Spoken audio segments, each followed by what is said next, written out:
मुसलमान के प्रति लड़ा दिया और मुसलमान को धीरे धीरे कमजोर करते रह गए। जब आपको ये लग जाता है कि आपके चाचा आपके साथ हैं, आपके भाई आपके साथ हैं, आप पढ़ना छोड़ देते हैं। तो भारत में सहयोग की किससे? हीरो से। बन गई कौन? Hero Honda.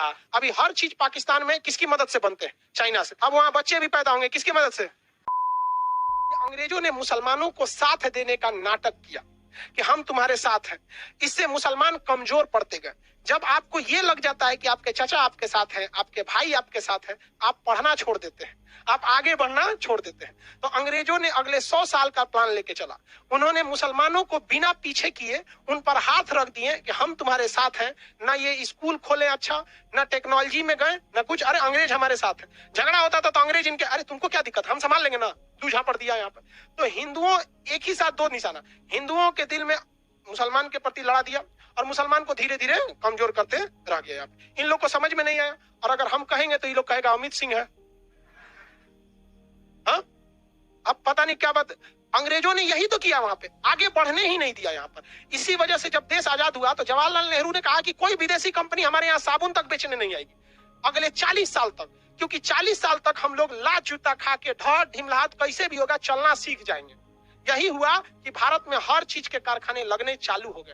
और पाकिस्तान को तो समझ में नहीं आया, वो छोड़ दिया, कब वो चाइना कब वो कुछ। अभी हर चीज पाकिस्तान में किसकी मदद से बनते हैं? चाइना से। बंदरगाह किसकी मदद से? सड़क, पुल। अब वहां बच्चे भी पैदा होंगे किसकी मदद से? तो हम लोगों ने क्या कर दिया? रोक दिया।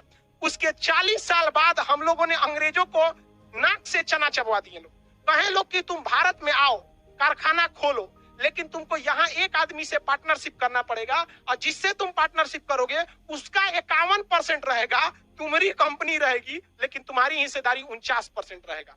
तो अंग्रेज कंपनियों को पता था, विदेशी कंपनियों को पता था कि भारत में टेक्नोलॉजी अभी भी है लेकिन पुराने जमाने की है। एक काम करते हैं, हम 49% में ही उतना कमा लेंगे जितना दूसरे देश में 100% पे नहीं कमाएंगे। लेकिन वो फंस गए मनमोहन सिंह के चाल में।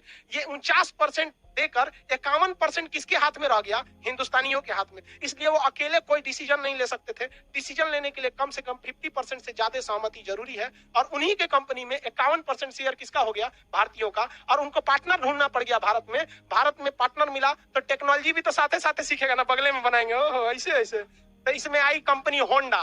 तो भारत में सहयोग की किससे? हीरो से। बन गई कौन? Hero Honda. समझ में आ गया? भारत में कंपनी आई मारुति बनाने वाली, सुजुकी कंपनी। तो भारत से टाई अप की किससे? मारुति से। क्या बन गया? मारुति सुजुकी। अब भारत को फ्री में क्या मिल गया? टेक्नोलॉजी मिलते गया। तो ये सब दूरदर्शिता होती है। तो ये तभी आप कर सकते हैं जब आप पढ़े लिखे रहेंगे तब। इसीलिए ना शिक्षा ज्यादा जरूरी है। अंग्रेज सबको देखते हैं इतना अच्छा से बर्बाद करता है सर कि पता नहीं चलता।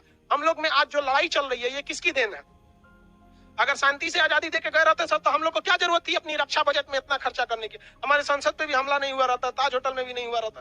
समझ में आ रहा है कि नहीं?